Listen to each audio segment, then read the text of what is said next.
Welcome back to Beyond the Bible. Today we're going to take a look at something called the Apocrypha. This is a list of written works that were written between the 3rd century BC and probably the 1st century AD. Most of these religious works were written originally in Greek. There's a few that people think might have been written in Hebrew first, but we don't have any of those in our records. And so if you know anything about the Bible, in the Old Testament, Malachi is the last book written, and it's in the 400s BC. And so these books, the start of them was a couple hundred years later, leading all the way up to and through the New Testament. Now this word Apocrypha means things that are hidden. Apocrypha means hidden. No one exactly is sure of why this list of books is called that, but there have been people on both sides of the argument arguing for different reasons. Some people have regarded this as a good thing and said, well, the Apocrypha, they're really for those who are initiated and deep in the faith, and they contain mysteries, and so they're hidden, and you have to go out and find them, and that's a good thing. Some people have used it in a derogatory manner, saying, these books are a little bit sketchy and or maybe a little heretical. They kind of need to stay hidden out of sight. But what exactly do they contain? What kind of books and works are in the Apocrypha? Let's take a look. These 15 works here are usually what is referred to as the Apocrypha. Now, there were many other religious Jewish works written during the same time as the Apocrypha, but they fall outside the scope of Apocrypha. We'll talk about those on a different video.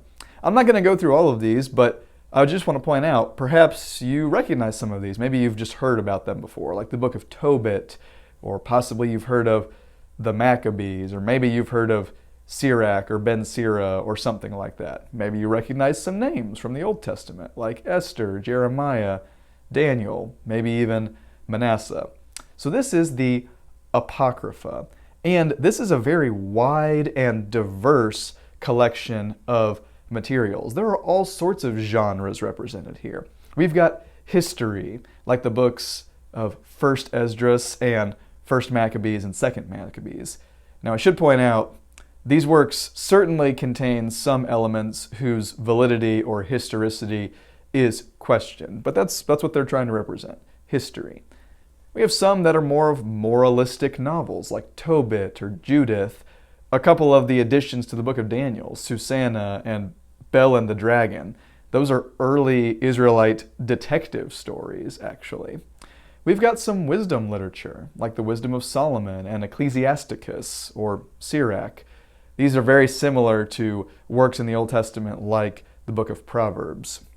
We've got some liturgical works, like the Prayer of Manasseh, the Prayer of Azariah, and the Song of the Three Young Men. They're very poetic. They're like psalms. We've even got a letter, an epistle, the letter of Jeremiah.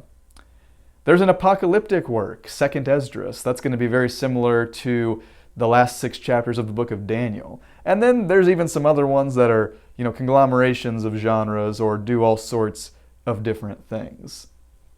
You might be wondering, what's the story behind the apocryphal texts? Well, if you'll recall from a few videos ago, the Septuagint is the Greek translation of the Hebrew Old Testament. And the funny thing is, while that translation was happening, that's when these books, the Apocrypha, were being written. And so what happened is, some of these books of the Apocrypha started to be paired up side by side next to the Old Testament Greek translations, and they were placed together, side by side.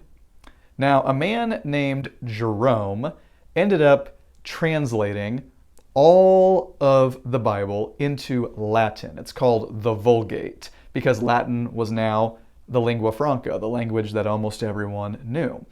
And so he translated all of these, but when he translated the works of the Apocrypha, he had these prefaces where he stated, these aren't really scripture, these aren't really to be held with the same kind of authority, but they're of interest, so here you go. Now, his Latin edition of the Bible was copied very fastidiously over the years.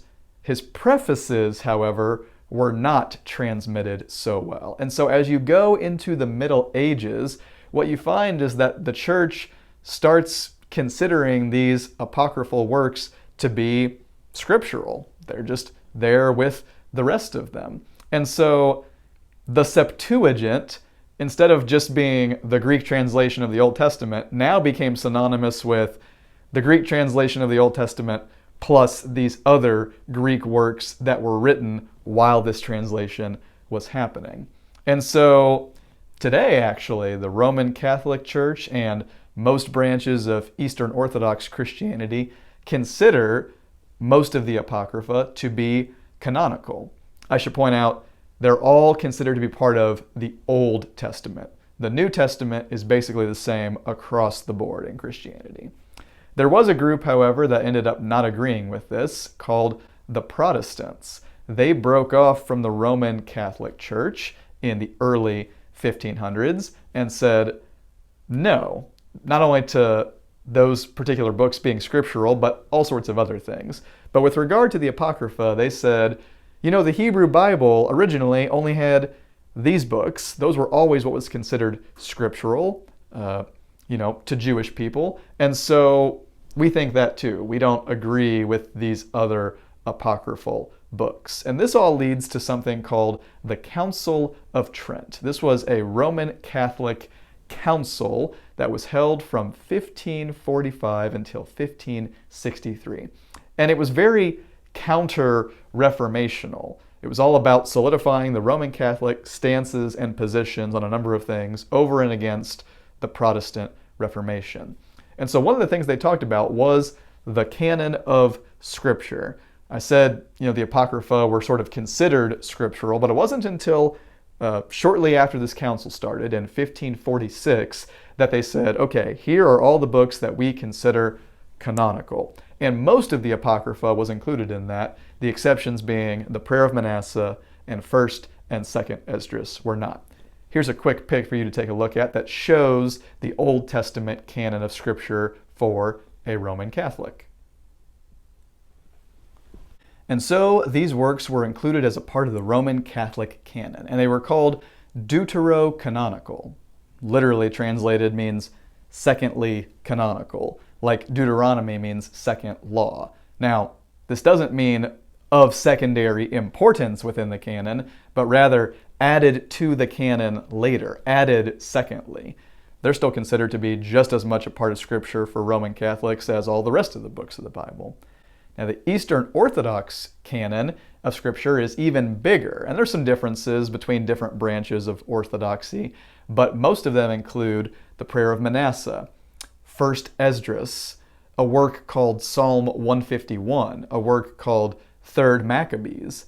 Some of them include 2nd Esdras, and for most of them, 4th Maccabees is usually included at the end as an appendix. But what kinds of takeaways are there from the Apocrypha? Can we glean anything good from them? Well, sure we can. Take a look at the following passages. From Tobit, chapter 13, verse 6. If you turn to him with all your heart and with all your soul to do what is true before him, then he will turn to you and will no longer hide his face from you. So now see what he has done for you. Acknowledge him at the top of your voice. Bless the Lord of righteousness and exalt the King of the ages. In the land of my exile, I acknowledge him and show his power and majesty to a nation of sinners. Turn back, you sinners, and do what is right before him. Perhaps he may look with favor upon you and show you mercy. Or look at Wisdom of Solomon 5:15. But the righteous live forever, and their reward is with the Lord. The Most High takes care of them. Or finally, Ecclesiasticus 5:11 through 13. Be quick to hear, but deliberate in answering. If you know what to say, answer your neighbor. But if not, put your hand over your mouth. Honor and dishonor come from speaking, and the tongue of mortals may be their downfall. Who's that sound like? Sounds like James, right? In fact, all of these sound like they could be part of the Bible. They sound very consistent with Scripture. There's some good stuff to be taken away. There's also some pretty strange stuff, though we have to admit, in the Protestant canonical Bible, there's also some strange stuff in there too. So perhaps maybe give some, if not all, of the Apocrypha a read at some point in your life. But not before you read and digest the 66 books of the Bible that everyone agrees on. You got to cover the basics first. For Protestants, these probably shouldn't be the thing that you go to in order to quench your thirst, but it can be an interesting thing to look at, and certainly there are some good takeaways. A Swiss reformer named John Oecolampadius, I think, said it very well with this quote. He wrote, "We do not despise Judith, Tobit, Ecclesiasticus, Baruch, the last 2 books of Esdras, the 3 books of Maccabees, the additions to Daniel," essentially the Apocrypha. "But we do not allow them divine authority with the others." I think that's a fairly nice sentiment. Let's not just completely deride them, but let's maybe not hold them to the same standard as the rest of Scripture. At least that would be the Protestant viewpoint. You know, part of the reason that there are some differences in doctrine between different branches of Christianity, like Protestantism and Roman Catholicism, is due to the fact that we have slightly different canons.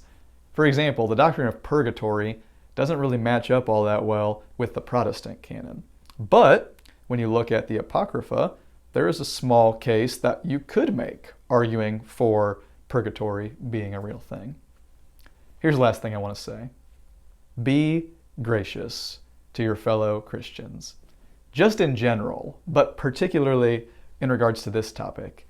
Be gracious to Christians who might have a different canon of Scripture than you do. There might be a few books that they regard as scriptural, as inspired, and maybe you don't, but at least be willing to see that there is some relative value in those books and that there is a history behind them, even if you can't agree on all of the particulars.